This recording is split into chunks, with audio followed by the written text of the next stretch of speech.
Bon, gérer une fuite précoce, c'est pas évident. Mais d'abord, il faut savoir identifier une fuite. Alors, voilà un œil 2 jours post-op. On met de la fluorescine et on batte la paupière et on regarde bien l'endroit où vous voyez apparaître une petite fuite.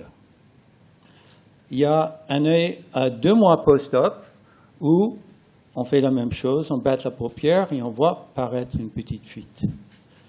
N'oubliez pas, il y a des sidelles spontanées, mais si vous avez un œil où vous soupçonnez un sidelle, il n'y a rien, vous appuyez sur la paupière inférieure, c'est ça, la sidelle provoquée. Alors, fuite précoce, on va se limiter à 2 mois, même voire jusqu'à 3 mois, mais la plupart des fuites précoces, c'est dans les quelques jours qui suivent l'intervention. Première question, quelle importance? Si vous avez une fuite précoce, est-ce que ça joue sur les résultats finaux de la trabéculectomie? Alors, il y a des études qui disent non, il y a des études qui disent oui, et puis il y a le bon sens.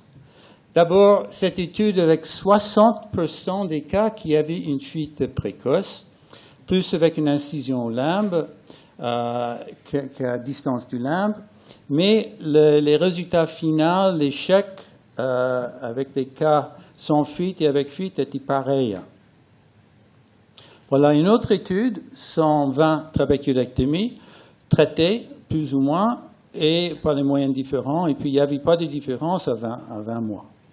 Mais l'étude 5FU a démontré de façon claire et nette que des yeux qui avaient une fuite précoce avaient beaucoup plus de risques d'échec de la filtration. Alors, qu'est-ce qu'il faut faire avec une fuite précoce? Il y a toute une série de traitements proposés et ça dépend de l'aspect de la bulle, la tension, la profondeur de la chambre antérieure et l'importance de la fuite. Voilà un œil à 6 jours post-op, bulle assez plate, tension à 10 et déjà un point qui a été mis là, mais il y a une fuite importante.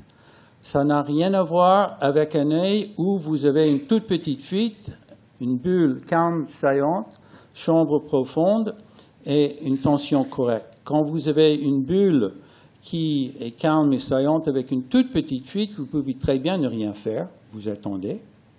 Vous pouvez réduire la circulation de l'humeur aqueuse avec un bêta-bloquant ou bien un produit combiné, ou bien vous pouvez diminuer le traitement cortisonique en essayant de stimuler la cicatrisation, mais c'est risqué, ces deux choses. Je pense que le mieux, c'est une observation. Vous voyez les patients souvent, tous les quelques jours, pour surveiller l'évolution. Il y a des solutions plus compliquées. Il y a des lentilles de pansement de grand diamètre, 22 mm, ou même les lentilles de McAllister de 25 mm proposées pour les sclérostomies laser holmium. Dans mon expérience, enfin je m'en sers plus, mais dans mon expérience, la seule chose à quoi sert la lentille, c'est de cacher la fuite, on ne le voit plus. Et si ça va se cicatriser, ça va se cicatriser de toute façon. Les pansements compressifs sont très difficiles à faire bien compressifs. Et on ne peut pas mettre des gouttes pendant le temps de la compression.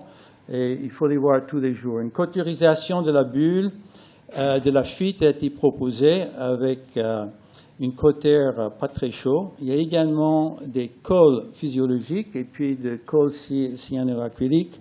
Et dans mon expérience personnelle, ce n'est pas une bonne solution parce que quand la colle tombe, la fuite passe de nouveau. Alors, une chose qu'il faut bien comprendre, c'est que l'écoulement de l'humeur aqueuse est exactement comme l'eau dans un ruisseau. Ça prend le chemin de moindre résistance. L'eau passe là parce que ça passe plus facilement et ça passe pas là. Donc, si vous avez une fuite et l'eau peut passer facilement, il ne va pas constituer votre bulle.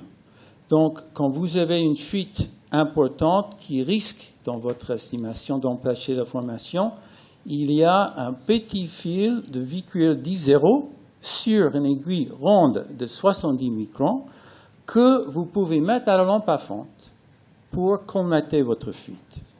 Il ne faut surtout pas prendre une grosse aiguille spatulée qui mesure 250 mu de diamètre pour un fil de 30 microns, parce que le trou de l'aiguille, ça va être 10 fois plus que le diamètre du fil. Donc, il y a une intervention intéressante proposée par un Canadien.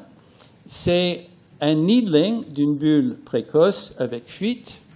Ça veut dire que ça donne un nouveau chemin pour l'évacuation d'une mureuse. Et dans 6 cas qui étaient traités par d'autres moyens, les méthodes conservateurs, ça a bien marché. Donc, ce n'est pas simplement des cas tardifs, mais ça marche pour les cas précoces aussi. Alors, mieux vaut prévenir que guérir.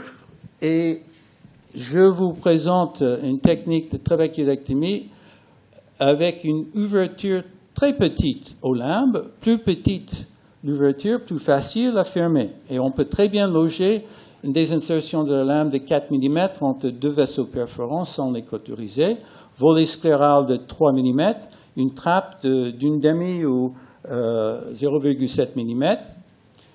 Et le but, c'est de fermer de façon étanche la conjonctive.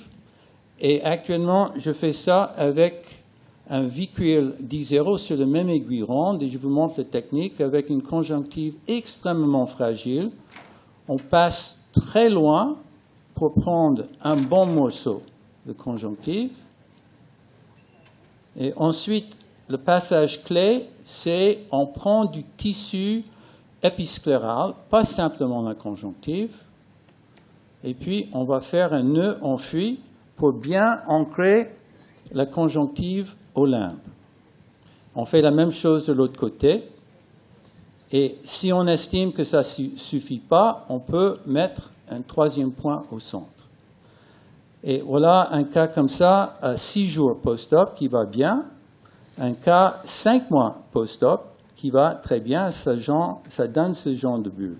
Et avec une toute petite ouverture de la conjonctive, si jamais ça rate, il y a de la place pour passer à côté.